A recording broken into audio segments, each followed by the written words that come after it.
Bismillahirrahmanirrahim.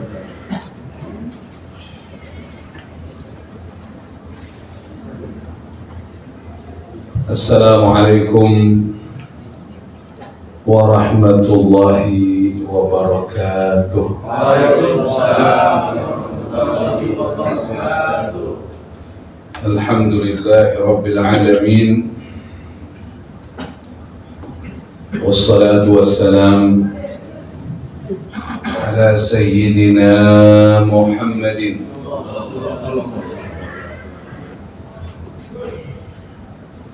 wa ala alihi wa sahbihi ajma'in, amma ba'd.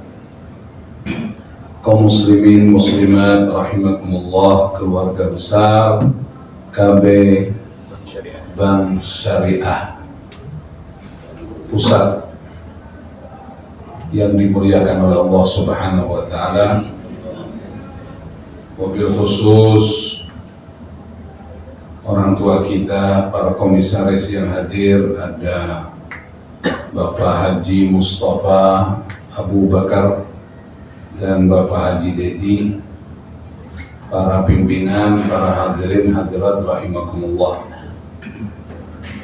Ya salam, bilang ya salam. Kita sekarang masuk tanggal berapa ini? Tanggal berapa?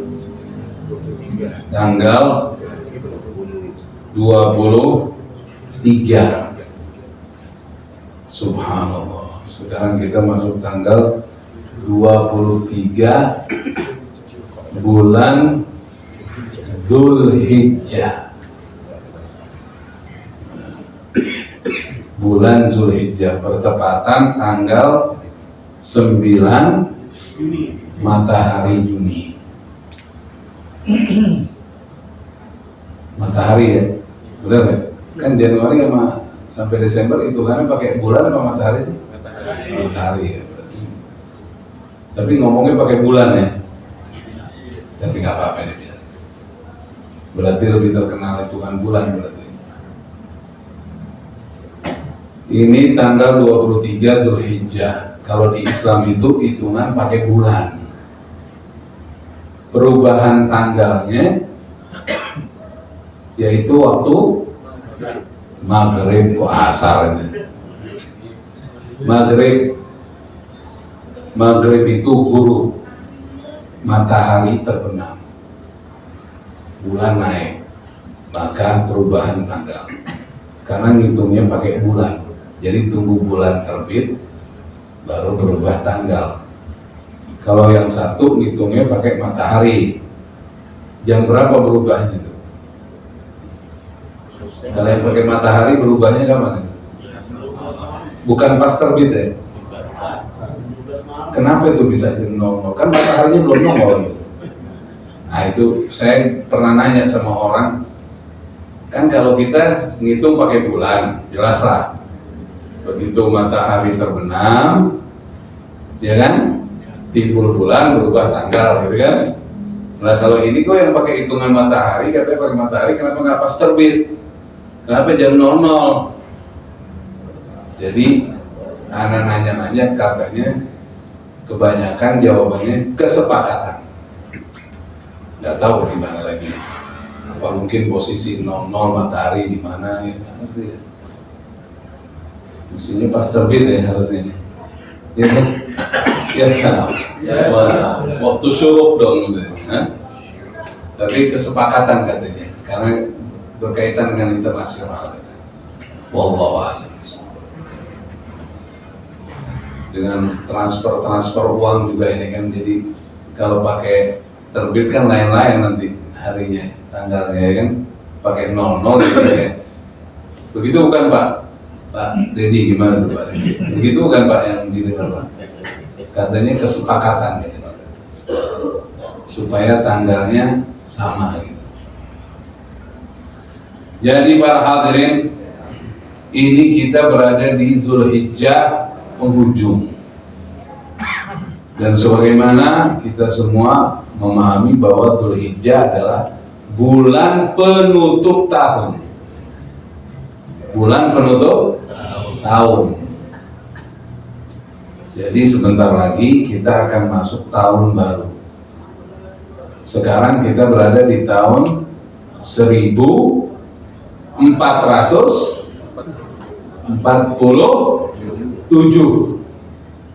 Hijriah. Gak lama lagi kita akan masuk tahun 1448 Hijriah.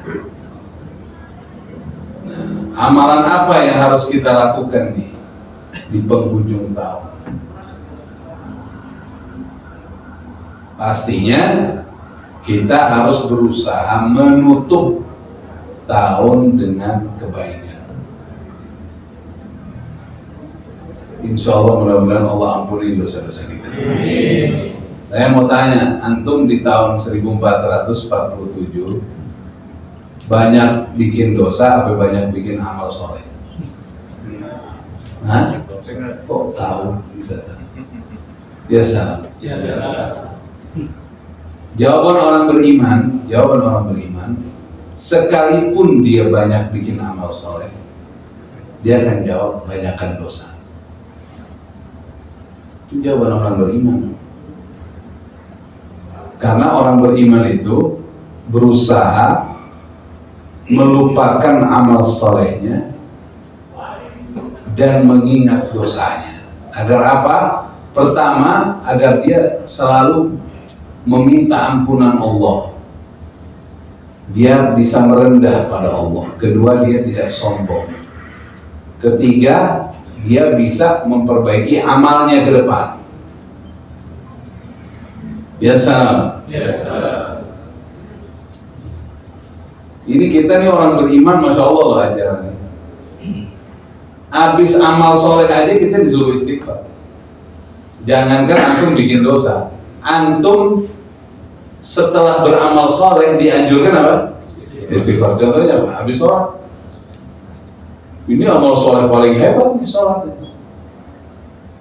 Biarpun kita sholat tepat waktu, kita sholat berjamaah, tapi habis sholat dicontohkan bahkan oleh Nabi kita Muhammad SAW. Sebelum kita berzikir yang lain, membaca wirid yang lain, didahulukan apa? Istighfar. Sekurang-kurangnya 3 kali. Astagfirullah, astagfirullah, astagfirullah. Sekurang-kurangnya. Ya salah. Kenapa? Kan kita nggak tahu dalam sholat kita ini ada masalah-masalah tentang mungkin pakaian kita nggak suci-suci amat, niat kita ada banyak campuran macam-macam, kurang ikhlas, atau ketiga dalam sholat mikirin mau makan apa habis ini, nggak khusyuk. Jadi kita tetap istighfar. Bahkan kita kalau bisa habis sedekah pun kita tetap apa? Istighfar. Takut ada kesombongan, ada unsur riya. Semoga Allah ampuni dosa-dosa kita. Karena riya ini nggak kelihatan kan? Ada hadis riwayat Imam Ahmad, Nabi kita Muhammad SAW bersabda, Inna akhwafa ma akhafu alaikum asyirkul asghar. Pernah dengar ya? Inna akhwafa, sesungguhnya kata Nabi SAW, yang paling aku khawatirkan, Nabi sendiri khawatir terjadi pada kalian, yang paling aku takutkan terjadi pada kalian adalah asyirkul asghar, syirik yang sangat kecil katanya. Nah, ini syirik ini dibagi dua, ada syirkul jali, ada syirkul khafi. Ada syirkul jali, syirik yang nampak, jelas-jelas menyembah kepada selain Allah. Nah itu murtad, hukumnya keluar dari Islam. Ada syirkul khafi namanya. Syirkul khafi tidak menjadikan orang keluar dari agama, enggak, tetap antum menyembah Allah yang esa. Tapi kalau syirkul khafi itu dosa besar. Tapi tidak menjadikan orang keluar dari agama. Tapi itu dosa besar. Semoga Allah ampuni dosa-dosa kita. Nah, kebanyakan kita kena di syirkul khafi ini atau asyirkul asghar ini. Sahabat radhiyallahu ta'ala anhum di antaranya bertanya, "Wa ma syirkul asghar ya Rasulullah?" Apa itu yang dimaksud syirik yang terkecil? Syirik yang terkecil. Dia tidak keluar dari Islam, tapi dia dosa besar. Kata Nabi Muhammad SAW, "Ar-riya, beramal soleh, tapi mau dipandang sama selain Allah, mau dilihat orang, ada unsur pamernya." Semoga Allah ampuni dosa-dosa. Gimana nih? Ini masalahnya, kita nggak tahu kita riya apa enggak. Nggak ada yang tahu. Oh, kita ngomong, alhamdulillah, saya nggak riya dalam bersedekah. Siapa bilang? Kita nggak bisa nilai diri kita. Karena masalah riya ini akhfa min dabibin namlatis sauda ala sakhratis samma fi lailatil dhulma. Pernah dengar nggak? Riya itu lebih tidak nampak dari semut hitam yang berjalan di atas batu hitam di malam yang gelap. Nggak kelihatan kan? Nggak kelihatan dan tidak terdengar. Seperti itu riya. Riya itu seperti itu. Jadi orang nggak bisa memastikan anak nggak riya. Itu udah riya ya. Nggak mungkin, nggak bisa, ada paham gitu. Ini kita lagi riya, apalagi pamer, apalagi enggak, bukan. Bayangin itu, lebih tidak nampak dan lebih tidak terdengar dari semut hitam, ya, di atas batu hitam di malam yang gelap. Gimana caranya? Ya artinya nggak kelihatan, nggak tahu lah. Semoga Allah ampuni dosa-dosa kita. Makanya dianjurkan kita habis beramal soleh itu istighfar, minta ampun. Takut ada riyanya, takut ada sombongnya, takut ada merasa. Kan ada kalanya orang dia tambah soleh tapi kok jadi merasa lebih afdal dari yang lain nih. Nah kan masalah lagi itu. Nah, nggak boleh. Mestinya kan tambah beramal soleh dia tambah apa? Tawadhu kan. Semoga Allah ampuni dosa-dosa kita. Masalahnya apa ya? Kata Nabi SAW, nanti kalau orang-orang yang beramal di dunianya itu riya, begitu dia ngadep Allah di yaumul qiyamah, pada saat amal soleh itu lagi diberikan ganjaran pahalanya oleh Allah, ini orang-orang yang riya ini diusir sama Allah. Idhabu ilal ladzina turawuna fid dunya. Berangkat ente, pergi dariku, kata Allah. Cari orang-orang yang dulu ente cari perhatian sama dia waktu di dunia. Hal tajiduna indahum jaza? Apa ente bisa mendapatkan balasan dari mereka? Salam. Ya salam. Semoga Allah ampuni dosa-dosa kita. Maka kita mesti banyak istighfar. Tapi kata Imam Al-Fudail, ada namanya dulu tokoh ulama namanya Imam Al-Fudail radhiyallahu ta'ala anhu, beliau bilang, tarkul amal li ajrin nas riya wal amal li ajrin nas syirik. Meninggalkan amal soleh karena takut meninggalkan amal soleh karena nggak mau dipuji orang, ya itulah riya. Ya, ada orang aneh nggak mau sedekah deh, takutnya aneh pamer lagi, aneh tadi puji orang lagi, itu riya. Aneh mendingan nggak sholat ke masjid deh, dan kalau sholat ke masjid orang pada pujian lagi, itu riya. Jadi ente meninggalkan amal soleh karena takut riya, ya itulah riya, katanya Imam Fudail. Tapi ente beramal soleh karena ngarep pandangan orang, itu syirik kecil. Jadi kita gak ada pilihan kita harus beramal dan kita harus ikhlas. Jadi udah meninggalkan amal udah salah, udah pasti salah itu. Jadi kita harus beramal, tapi harus apa? Ikhlas. Nah, itu kita harus kontrol diri kita. Coba kita lihat, kita periksa gimana niat kita. Ya semoga Allah ampunin dosa-dosa kita. Amin. Kita jadi perlu bahas nih, Mas. Karena banyak orang di akhir zaman nih kita lihat, masya Allah banyak orang yang hijrah kan, banyak bahasanya hijrah kan. Artinya berpindah kepada yang lebih baik. Dulu dia mungkin nggak sholat, sekarang sholatnya tepat waktu, rajin jamaah sholat, masya Allah. Pengajiannya juga, kajiannya masya Allah. Cuma nggak sedikit orang, loh, kok dia tambah istiqomah, kok jadi tambah nyombongin diri, ini kemana nih larinya nih? Merasa diri lebih benar, lebih baik, ngerendahin yang lain. Nah ini kan jadi masalah lagi. Makanya harus ada keseimbangan ilmu antara ilmu fikih dengan tasawuf. Tasawuf ilmu qalb. Masalah niat. Allah fil niat, hati-hati.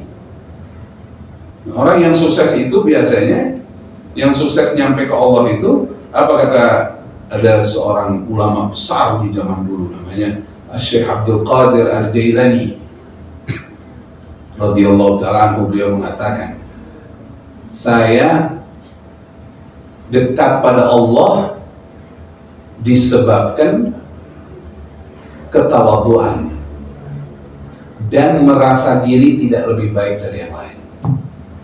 Nyampainya dengan itu. Nah, nyampainya dengan itu. Jadi bukan dari banyak amal aja, nggak cukup. Banyak amal ya harus banyak amal soleh. Kita nggak boleh sedikit amal soleh. Tapi kita harus apa? Tambah apa? Ya harusnya tambah tawadu, karena kan orang gini ya, orang kan dia makin dekat sama Allah, berarti dia makin kenal Allah. Nah, kalau dia makin kenal Allah, berarti dia nggak nganggap lagi dirinya istimewa. Yang istimewa hanya Allah, yang agung hanya Allah. Nah, itulah yang terjadi apa ya? Iya, ketawaduan itu lahirnya gitu. Dan dia nggak merasa diri lebih mulia dari yang lain. Dan kenapa dia nggak merasa diri lebih mulia dari yang lain? Karena dia tahu itu bukan haknya untuk merasa lebih mulia. Nah, disitulah Allah muliakan hamba yang seperti itu. Ya salam. Sallu ala Nabi Muhammad. Nah, itu para hadirin. Asyik. Jadi kita tutup tahun ini gimana dengan kebaikan? Kita banyak istighfar. Banyak kita mohon ampun, dosa kita banyak. Udah maksiat kita banyak, sekalinya amal soleh campur riya lagi. Ya udah kita banyak istighfar, banyak minta ampun. Ya Allah, nih tahun saya banyak gagalnya, banyak salahnya. Ya Allah ampunin hamba ya Allah. Karena gini, ada hadis riwayat Imam Ahmad, dengerin ya. Ya salam yang kita bilang ya salam. Idza kathurat, ini perhatikan hadis ini. Anda juga lagi dengerin. Anda nggak lagi nasihatin ente, siapa yang sendiri. Kita lagi ngomong aja, kita lagi dengerin juga nih. Bismillah, insya Allah omongannya nasihat buat kita semua. Idza kathurat dunubul abdi walam yakun lahu minal amal ma yukaffiruha ibtalahu Allahu bil huzni liyukaffiraha anhu. sekiranya seorang hamba dosanya banyak. Sekiranya seorang hamba dosanya banyak. Dan hamba itu tidak punya amal soleh buat menghapus dosanya. Jadi yang bisa menghapus dosa itu apa? Amal soleh. Kita habis nyakitin orang, cara supaya itu orang nggak sakit lagi sama kita gimana? Baikin kan? Sesimpel itu kan? Nanti habis kecewain orang, habis gitu gimana cara deh? Nanti ajak makan dia, senengin dia, hah? Ya kan? Apalagi transfer paling cakep tuh. Hah? Ini ada rezeki nih, transfer agak gede. Hah? Ya, bos habis marah-marah buahnya ya kan? Lama-lama si bos mikir juga tadi kenapa marah-marah. Langsung transfer aja bos. Ya. Ada titipan buat istri sama anak antum nih, ya. Orang artinya apa? Menghapus keburukan itu dengan amal soleh. Ya salam ya salam. Ya setuju nggak tadi? Setuju nggak tadi? Nah, iya bagus ya. Coba kasih tahu bos-bos ini. Nah, pokoknya kalau habis ngomel transfer aja tenang. Jadi begitulah. Dan begitu juga masalah dosa. Dosa ini cuma bisa dihapus sama amal soleh. Antum yang merasa, wah dulu saya banyak dosa, saya banyak. Antum kan pengen ngapus dosa. Antum beramal soleh yang banyak. Kalau di dalam Quran tuh Allah berfirman, Innal hasana yudhibnas sayyi'at. Sesungguhnya kebaikan itu menghilangkan yang buruk-buruk. Kalau di hadis Nabi kita Muhammad SAW, ittaqillah haitsuma kunta. Bertakwalah kamu dimanapun kamu berada. Wa atbi'is sayyi'atal hasanah tamhuha. Hapuslah amal burukmu dengan amal soleh. Nah, di sini di hadis Nabi SAW yang saya bacakan tadi, kalau seorang hamba dosanya banyak, dia tidak punya amal soleh buat menghapus dosanya, artinya lebih besar pasak daripada tiang, bukan urusan duit. Lebih banyak pahala, lebih banyak dosa daripada pahala. Bangkrut ini. Ya. Ibtalahu Allahu bil huzni. Allah akan menimpakan bagi hamba itu kesedihan. Liyukaffiraha anhu. Kesedihan yang Allah kasih itu buat ngapus dosanya. Jadi ente hidupnya bakalan banyak sedih. Sedihnya ente itu untuk ngapus dosa. Jadi intinya kalau hidup nggak mau sedih, usahakan jangan besar pasak daripada tiang. Bukan urusan duit. Usahakan pahala lebih banyak daripada dosa. Itu aja. Pokoknya kalau kita sedih, nih tiba-tiba kita lagi sedih, udah kita akuin aja. Oh ini aneh, dosanya lebih banyak dari pahalanya. Kenapa tiba-tiba anak sedih? Sedih ini aneh. Kadang-kadang sedih itu nggak harus sulit dulu. Sedih itu nggak harus nggak punya uang. Sedih itu nggak harus ada masalah. Kadang-kadang nggak ada masalah, coba. Uang ada gitu, sedih gitu. Ya salam ini. Kalau ente mau bahagia, pahala ente harus lebih banyak daripada dosa. Gitu. Nah orang-orang sekarang kajian-kajian masalah fulus tuh, anda lihat pada semangat tuh. Misalnya bagaimana dalam sebulan ini kita bisa berpenghasilan 100 juta, maka posisi kita aman. Kan gitu ya, sekarang pada begitu ya. Gimana setahun bisa dapat 500 juta, macam-macam kan? Kalau kita orang beriman nggak begitu mikirnya. Gimana caranya amal soleh kita lebih banyak daripada dosa? Itu kalau itu mau senang. Karena banyak orang yang kita nggak ngelihat ya, nggak sedikit orang yang duitnya tambah banyak kok tak dulunya senang kok sekarang jadi nggak senang gitu kan banyak juga kita ngeliat gitu. Nggak artinya nggak menentukan, ada juga yang makin banyak duitnya makin senang ada, tapi ada juga yang duitnya turun tapi senang gitu. Ya kan nggak patokan di situ artinya. Ya senang. Jadi kalau dari hadis itu kita sekarang paham, oh ternyata kesedihan itu terjadi di saat dosa kita lebih banyak dari amal soleh. Begitu amal soleh kita lebih banyak dari dosanya, insya Allah lebih banyak apa? Senangnya. Itu. Ya salam ente. Ente tahu, nih anak mau bongkar rahasia nih. Salah satu cara Allah menyenangkan hambanya. Ya salam dulu itu ya. Bukan mobil mewah, bukan. Orang yang nggak beriman dikasih. Bukan itu. Salah satu cara Allah menyenangkan hambanya. Hamba itu dibuat nikmat ibadah pada Allah. Ya Allah, ente nggak bakal iri ngeliat orang lain, ente udah senang. Alhamdulillah, nikmat tahajudnya nikmat. Bisa bangun jam 3. Ya salam. Allah, nikmat itu. Bangun jam 3, bangun minum air hangat. Ya salam. Apalagi ada korma. Kalau nggak ada korma apa ya? Air hangat deh. Mandi, ya kan?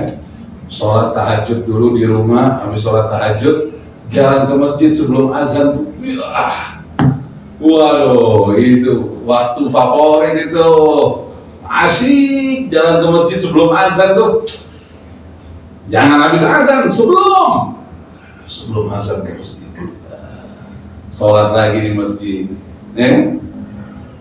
atau sholat witir di masjid penutupnya. Doa atau baca Quran sampai azan. Habis azan kita sholat apa? 2 rakaat qobliyah subuh, sunnatul fajar. Allah. Yang kata Nabi SAW, khairum minad dunya wa ma fiha. Ente bisa sholat 2 rakaat sunat subuh lebih baik dari dunia dan seisinya.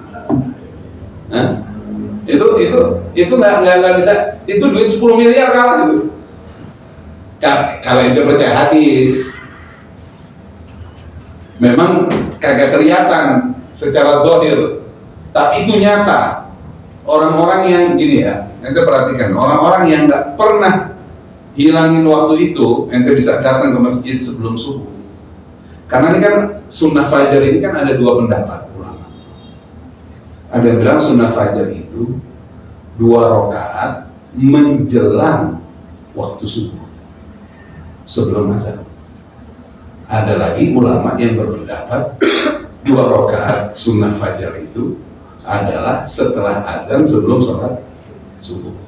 Nah kalau ente mau pasti dapatnya, dua-duanya terjadi. Ya salam, aman, pasti dapat. Jadi nggak usah pusing kita, nggak usah debat. Sebelum azan kita udah sholat 2 rakaat, habis azan juga kita sholat 2 rakaat udah pasti dapat kan? Allah, nikmat.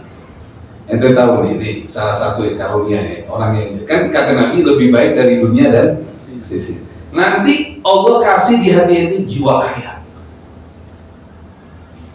Jiwa kaya. Gini. Ada orang dia tahu dia anaknya orang kaya. Kalau ditanya berapa saldonya babe ente, nggak tahu dia. Berapa uang yang dimiliki ayah kamu, dia nggak tahu. Tapi dia merasa tenang karena dia tahu bapaknya kaya. Maksudnya nggak? Jadi nggak harus saldo itu kita punya kan? Nah, gimana dengan orang yang udah merasa dia hidupnya dalam jaminan Allah? Harusnya lebih dari si anak yang tadi saya cerita. Ya salam itu. Udah selesai kan? Masalahnya apa sih? Ente nggak perlu nipu orang untuk kebutuhan ente. Ente nggak perlu ngebohong untuk kebutuhan ente. Ada apa ente? Ente hamba yang maha kaya. Ada kalimat dari seorang ulama, fa kaifa akhafu minal faqri wa ana abdul ghani. Bagaimana aku bisa takut aku kefakiran di dunia sementara aku ini adalah hamba yang maha kaya. Ya salam itu, ya salam itu. Ya salam udah, asyik nih pengajian nih. Asal jangan bahas salam aja beres. Udah, itu salah satu nanti jiwa kaya Allah kasih di hati kita. Karena ada keyakinan, saya hidup dalam tanggungan Allah. Jadi kerja ya kerja, tapi ya kerjanya nggak perlu sampai nipu orang, nggak perlu sampai melakukan kelicikan. Ada apa? Mau teman kita mau naik jabatan ya nggak bakal iri kita juga. Kita dikasih jabatan ya bismillah, nggak dikasih juga ya nggak apa-apa, dengan senang hati. Ya salam ente. Ada apa ente? Ente pusing ngapain ente? Ambisi apa ente? 2 rakaat sunnah fajar, masya Allah.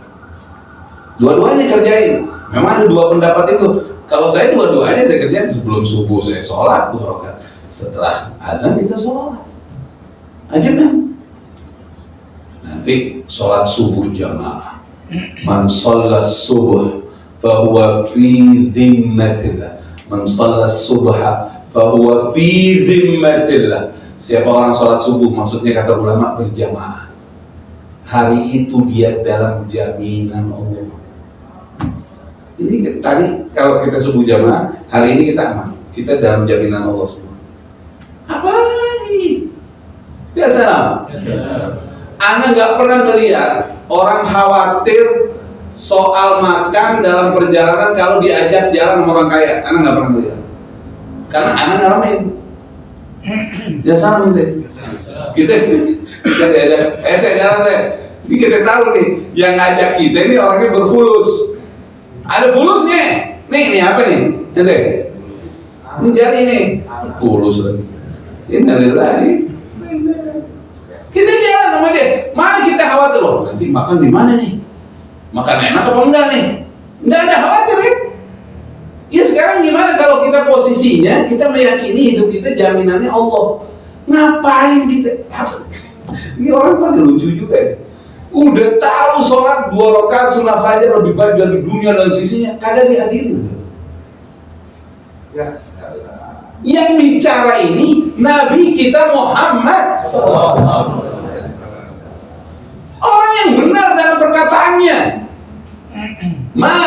Wa ma yantiqu 'anil hawa in huwa illa wahyu yuha.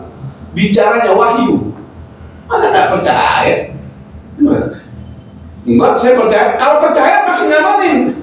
Kalau nggak ngamalin berarti kamu nggak percaya.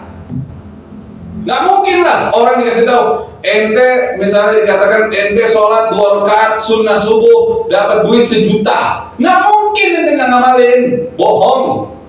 Hatta yang tidur jam 2 bisa ngamalin dia 1 juta. Ini kata Nabi lebih baik dari dunia dan seisinya. Nggak ngamalin coba. Kurang yakin dia sama Nabi. Kalau yakin ngamalin nggak mungkin nggak, betul nggak? Hah? Coba sekali-sekali deh, coba bos-bos ini tawarin nih. Yang masuk jam 4:30 sholat subuh di sini kasih 1 juta coba. Insya Allah. Nginep. 1 juta deh. 1 juta apa? 1 juta kalau dibandingkan lebih baik dari dunia dan seisi. Makanya nih, dengerin baik-baik. Ternyata disepakati oleh ulama, kejahatan terbesar terjadi waktu subuh. Kejahatan terbesar di dunia terjadi waktu subuh. Sampai Allah turunkan firman-Nya, "Qul a'udzu birabbil falaq." Katakanlah aku berlindung kepada Allah Subhanahu wa taala, sang penguasa waktu al-falaq. Al-falaq itu apa? Waktu subuh, bukan tafsirnya. Al-falaq artinya waktu subuh. Kalau ada orang rumahnya digarong sama orang, naudzubillah, diambil semua hartanya, itu kan kejahatan besar. sampai simpenannya diambil, mobilnya, itu kan kejahatan besar. Lalu bagaimana dengan orang yang tidak bangun subuh, yang hilang dari dia itu lebih berharga dari yang hilang dari rumahnya itu. Hilang dari dia yang lebih baik dari dunia dan sisinya. Bukankah itu kejahatan terbesar? Orang kata Nabi kita Muhammad SAW, apa? Satu manusia yang tidur malam itu, kata Nabi, diikat 3 ikatan oleh setan. Karena setan berusaha ini jangan sampai. Karena begini, masalahnya gini. Kalau orang ini bangun subuh, nanti dia dapat pahala lebih baik dari dunia dan sisinya. Akhirnya jiwanya kaya. Kalau jiwanya kaya, setan makin susah godain dia.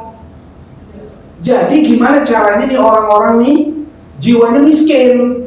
Jadi gampang diajak nipu orang, ayo, diajak maksiat, ayo, semuanya ayo, karena jiwanya miskin. Ya salam itu. Makanya kan apa? Kata Sayyidina Umar bin Khattab, kejayaan Islam yang dilihat subuhnya. Maka waktu beliau menjadi khalifah, berhadapan dengan 2 singa besar, Persia Romawi, menang. Karena apa? Menghidupkan waktu subuh berjamaah. Semua muslim wajib subuh jamaah di masjid. Menang. Kenapa? Karena jiwanya jadi kaya semua. Begitu. Siapa yang bisa orang-orang kaya? Kamu tanya. Kalau tiap hari kita dapat lebih baik dari dunia dan sisinya, orang Islam semua kayak begitu pahalanya tiap hari, siapa yang bisa lawan?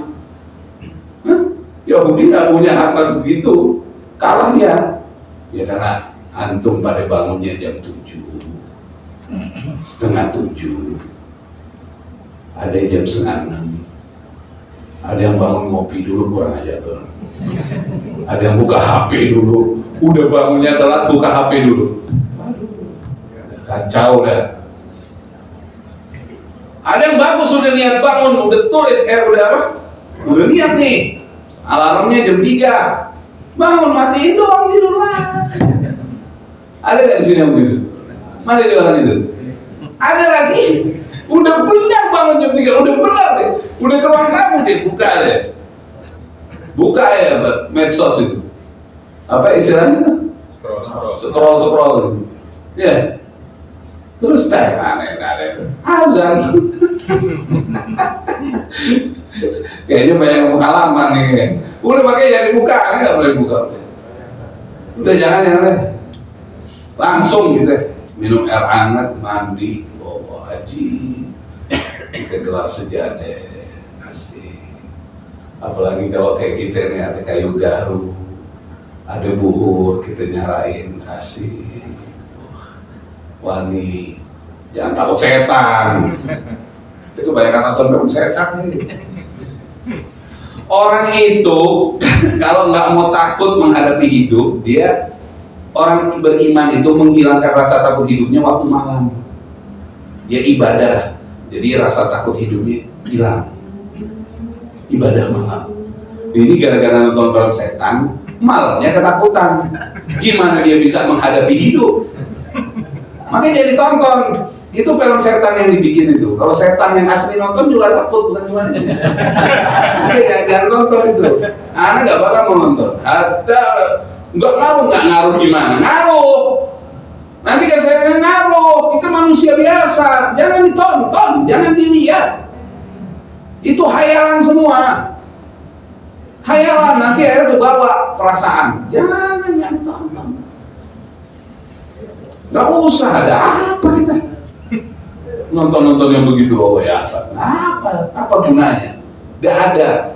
Bikin kita jadi lemah, otak jadi mengecil, jadi ciut.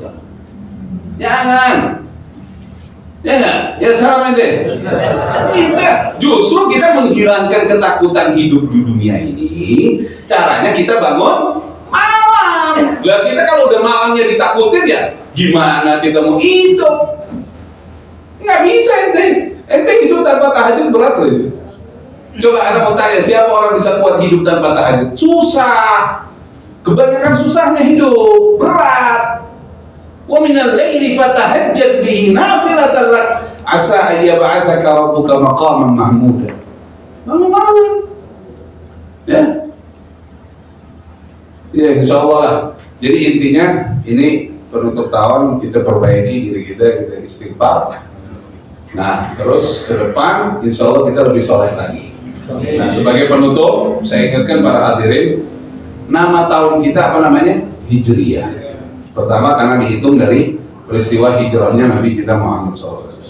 Dari segi makna cakep, berpindah kepada sesuatu yang lebih baik. Berpindah kepada sesuatu yang lebih baik. Islam mengajarkan kepada kita tidak ada tahun sial. Nggak ada. Nggak ada di kita. Misalnya lahir tanggal berapa ya? Sekian. Tahun berapa ya? Sekian. Oh berarti tahun ini sial. Nggak ada di kita. Keberuntungan terbuka peluang untuk semua. Tinggal takwa aja sama Allah. Karena Allah yang mutusin dalam Al-Quran. Sang pencipta nasib menyatakan dalam Al-Quran, wattaqullah la'allakum tuflihun. Kalian bertakwa kepada Allah, kata Allah, kalian pasti beruntung. Ini yang berfirman, yang menciptakan nasib. Waf'alul khaira la'allakum tuflihun. Berbuat baiklah, kalian pasti beruntung. Wadhkurullaha katsira la'allakum tuflihun. Banyaklah kalian berzikir pada Allah, kalian pasti beruntung. Dulu Yasrib, sebelum namanya Madinah sekarang, dulu dikenal negeri sial. Kata orang, banyak orang dulu menganggap kalau di situ banyak penyakit, banyak permusuhan. Tapi begitu menjadi tempat hijrahnya Nabi kita Muhammad, berubah menjadi negeri paling tenang, paling damai di dunia sampai sekarang.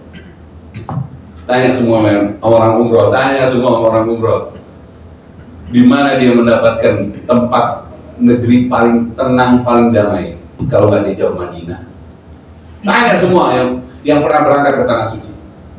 Benar nggak? Di sebagian udah ke Tanah Suci kan? Madinah kayak gimana coba? Yang belum insya Allah bisa berangkat. Yang sering ngaji suka cepat. Amin ya Rabbal Alamin. Ente bakalan di, ya setenang ini Madinah. Ya padahal nggak ada apa-apa, tapi nggak tahu lah begitu gitu. Ya, Pak Haji Dedi ya. Madinah itu luar biasa Madinah ini. Kita kalau masuk masjid malas keluarnya. Benar-benar tenang gitu. Dan negeri paling sehat, lagi zaman COVID itu saya baca berita, WHO bilang salah satu negeri yang paling sehat di dunia saat itu, WHO sendiri yang ngakuin, Madinah. Subhanallah. Jadi berubah gitu. Yang dulu dikenal sebelum hijrahnya Nabi, negerinya katanya banyak ribut kan, Aus waktu itu kan ribut 120 tahun, banyak penyakitnya, berubah menjadi negeri obat, negeri kesembuhan, negeri paling tenang. Dengan apa itu? Ketakwaan. Di situ karena di Madinah ada manusia yang paling bertakwa kepada Allah Subhanahu wa taala, yaitu Nabi kita Muhammad SAW dan para sahabatnya radhiyallahu taala anhum yang nggak bisa dilawan yang lain. Ya salah itu. Jadi kalau aneh dari dulu, aneh nggak mau kayak itu masa tahun kelahiran lah, ada. Kita orang Islam yang kita yakini, selama kita takwa sama Allah, dimanapun kita hidup, kapanpun, zaman apapun kita hidup, kita beruntung selama kita takwa. Kita sial kalau kita nggak takwa. Semoga Allah ampuni dosa-dosa kita, Allah rahmati kita. Terima kasih Bapak-bapak komisaris ikut pengajian, Masya Allah. Hari ini mudah-mudahan Allah kasih berkah. Amin. Semua dosa-dosa kita diampuni, insyaallah.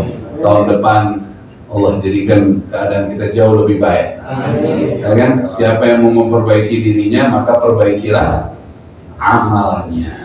Siapa yang mau dirinya lebih baik, maka perbaikilah amalnya. Dan doa Nabi kita Muhammad SAW yang paling sering beliau lantunkan, kata Anas bin Malik, adalah Rabbana atina fid dunya hasanatan wa fil akhirati hasanatan wa qina adzabannar. Ya Allah, berikan, datangkan untuk dunia kami hasanatan kebaikan. Kata ulama, apa itu hasanah kebaikan dunia? Amalun saleh. Apa itu? Amal saleh itu kebaikan dunia, dan akhirat kebaikan surga. Mungkin adzabannar. Barakallahu fikum. Subhanakallahumma wa bihamdik, asyhadu an la ilaha illa anta, astaghfiruka wa atubu ilaik. Wal 'afwu minkum. Wassalamu alaikum warahmatullahi wabarakatuh. Ya salam.